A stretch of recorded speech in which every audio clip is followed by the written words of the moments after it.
Saudara-saudari terkasih dalam Kristus, hari ini Kamis 19 Januari 2023 dalam pekan biasa kedua tahun A. Bacaan dibawakan oleh Willy Wibianto, Mazmur dilantunkan oleh Petrus Canisius Margo, dan renungan ditulis oleh Alit Paulus. Selamat menekuni Sabda Allah. Marilah mewujudkan kebaikan bersama untuk hidup dalam damai dan sejahtera.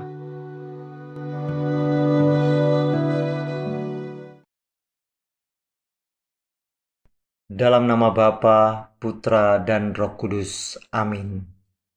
Selamat pagi ya Allah. Terima kasih atas penyertaan-Mu dalam tidur semalam. Terima kasih atas kemurahan hati-Mu memberikan hari yang baru, sehingga kami bisa bangun dengan tubuh yang sehat, hati yang damai dan sukacita. Bukalah hati dan pikiran kami, agar sabda-Mu menjadikan hidup kami semakin terarah kepadamu. Amin. Bacaan dari surat kepada orang Ibrani bab 7 ayat 25 sampai dengan bab 8 ayat 6. Saudara-saudara, Yesus sanggup juga menyelamatkan dengan sempurna semua orang yang demi Dia datang kepada Allah. Sebab Ia hidup lestari untuk menjadi pengantara mereka.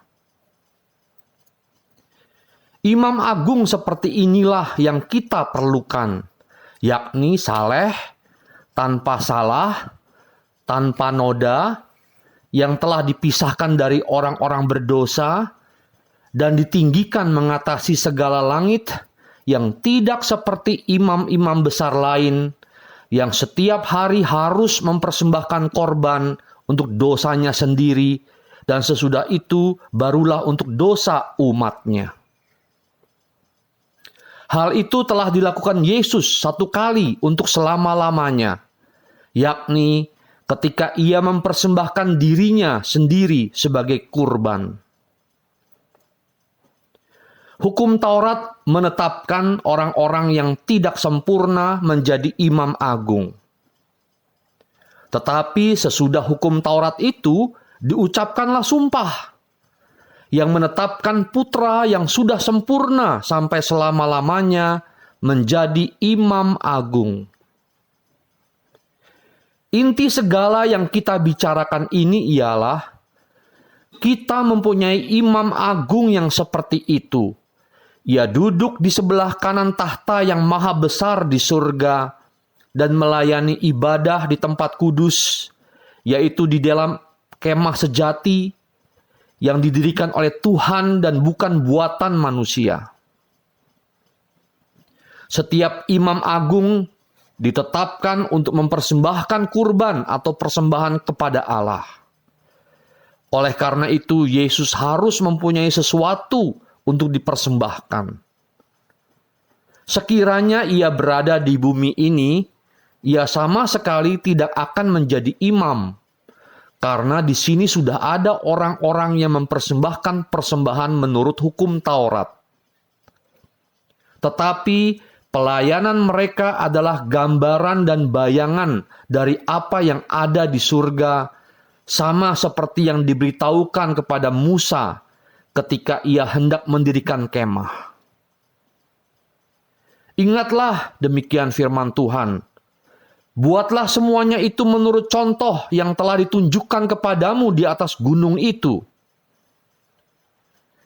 Tetapi sekarang Yesus telah mendapat suatu pelayanan yang jauh lebih agung karena Ia menjadi pengantara dari perjanjian yang lebih mulia yang didasarkan atas janji yang lebih tinggi. Demikianlah Sabda Tuhan.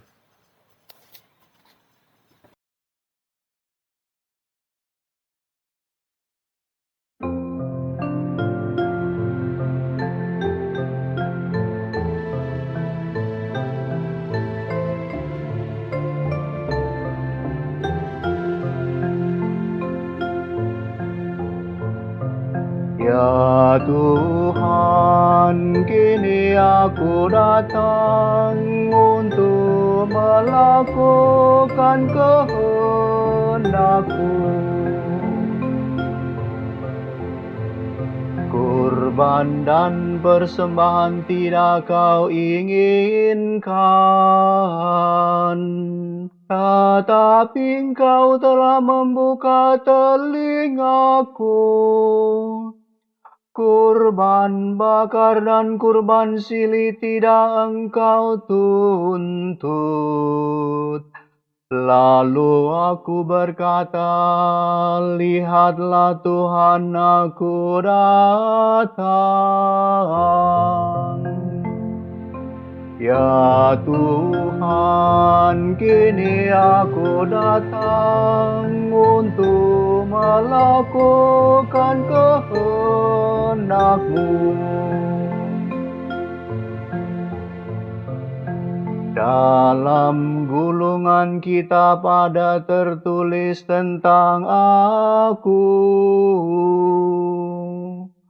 Aku senang melakukan kehendak-Mu, ya Allahku. Taurat-Mu ada di dalam dadaku. Ya Tuhan, kini aku datang untuk melakukan kehendak-Mu. Aku mengabarkan keadilan di tengah jemaat yang besar.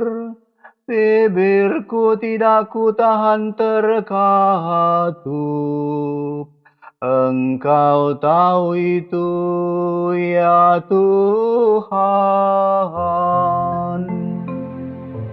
Ya Tuhan, kini aku datang untuk melakukan kehendak-Mu.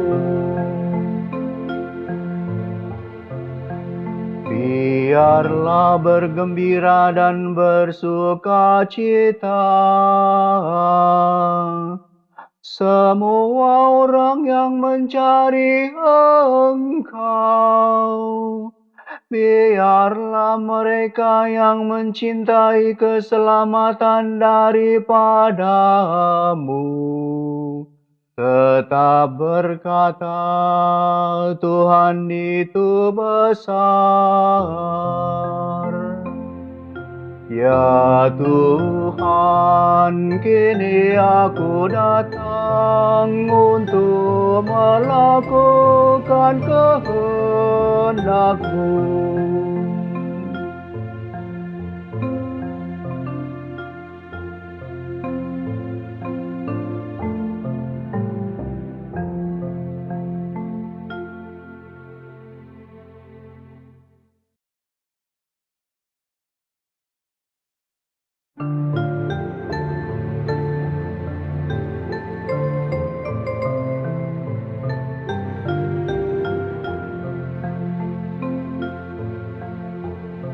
Alleluia, alleluia, alleluia. Penebus kita Yesus Kristus telah membinasakan maut dan menerangi hidup dengan Injil. Alleluia, alleluia, alleluia.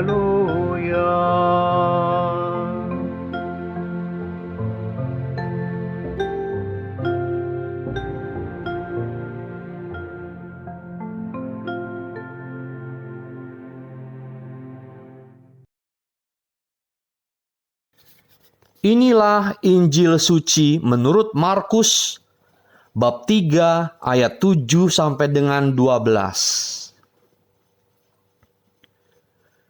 Sekali peristiwa, Yesus menyingkir ke Danau Galilea dengan murid-muridnya, dan banyak orang dari Galilea mengikuti Dia. Juga dari Yudea, dari Yerusalem, dari Idumea, dari seberang Yordan, dan dari daerah Tirus serta Sidon, datanglah banyak orang kepadanya sesudah mereka mendengar segala yang dilakukannya. Karena orang banyak itu, Yesus menyuruh murid-muridnya menyediakan sebuah perahu baginya. Jangan sampai dia terhimpit oleh mereka. Sebab Yesus menyembuhkan banyak orang, sehingga semua penderita penyakit berdesak-desak ingin dijamah olehnya. Bila mana roh-roh jahat melihat Yesus, mereka jatuh tersungkur di hadapannya dan berteriak, "Engkaulah Anak Allah!" Tetapi dengan keras Yesus melarang mereka memberitahukan siapa Dia. Demikianlah sabda Tuhan.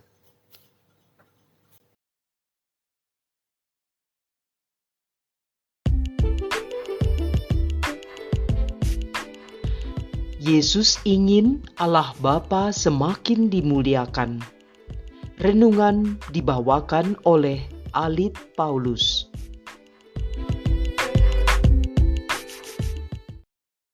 Selamat pagi, Bapak, Ibu, rekan-rekan muda, dan anak-anak yang terkasih dalam Tuhan kita Yesus Kristus. Semoga pagi hari ini semuanya dalam keadaan sehat, tetap semangat dan penuh sukacita ya. Sukacita karena hari ini iman kita dikuatkan untuk bisa membantu banyak orang yang sakit dan mengusir roh jahat demi kemuliaan Allah Bapa. Yesus dan para muridnya berjalan dari satu tempat ke tempat lain untuk menyatakan kemuliaan dan cinta kasih Allah. Misalnya dengan mengajar, menyembuhkan orang sakit, mengusir roh jahat, dan sebagainya. Tidak heran jika banyak orang mengikuti Yesus. Ia selalu berusaha untuk menyatakan kebaikan bagi orang-orang yang mengikutinya dengan setia. Jangan ragu untuk mengikutinya. Pasti ada kebaikan dan sukacita yang akan dinyatakannya. Ada gula, ada semut adalah peribahasa yang bertujuan untuk mengungkapkan suatu fakta bahwa orang-orang akan berdatangan jika ada suatu hal yang menguntungkan bagi mereka. Hal tersebut wajar karena setiap orang pasti berusaha untuk mencari kebaikan yang menguntungkan dirinya. Karena itu, kemanapun Yesus pergi, selalu dicari dan diikuti oleh orang banyak. Pesona Yesus telah mengundang banyak orang dari berbagai daerah di sekitar Yerusalem. Mereka sudah mendengar banyak hal yang dilakukan Yesus. Tidak heran apabila mereka berusaha menemuinya untuk melihat dan merasakan kuasanya secara nyata. Yesus tidak menolak banyak orang datang kepadanya. Ia selalu membuka tangan untuk menyambut siapapun yang mencarinya. Karena banyaknya orang yang berusaha menemuinya, Yesus memerintahkan para murid untuk menyediakan perahu agar ia bisa berdiri di pinggir Danau Galilea di atas perahu untuk menyembuhkan banyak orang. Karena itu, carilah kehadirannya dalam setiap keadaan. Yesus sanggup juga menyelamatkan dengan sempurna semua orang yang oleh Dia datang kepada Allah. Sebab Yesus hidup senantiasa untuk menjadi pengantaraan mereka. Hari ini kita diundang untuk bermenung sejenak tentang siapakah Yesus. Fokus utama kita bukanlah pada keterkenalan Yesus, melainkan apa yang telah dilakukan oleh Yesus bagi banyak orang dengan kerendahan hatinya. Yesus banyak membantu dan sekaligus tidak ingin dipuji orang. Karena itu Yesus sangat melarang roh jahat memberitahu siapakah sesungguhnya dirinya. Yesus ingin agar Bapa semakin dimuliakan. Tujuannya murni, hanya menjalankan kehendak Bapanya.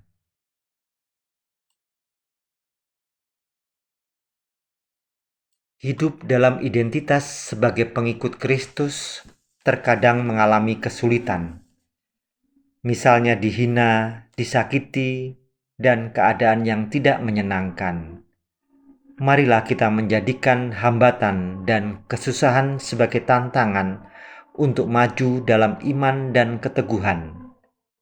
Iman kepada Yesus ditentukan dari dalam diri kita, bukan oleh keadaan di luar kita.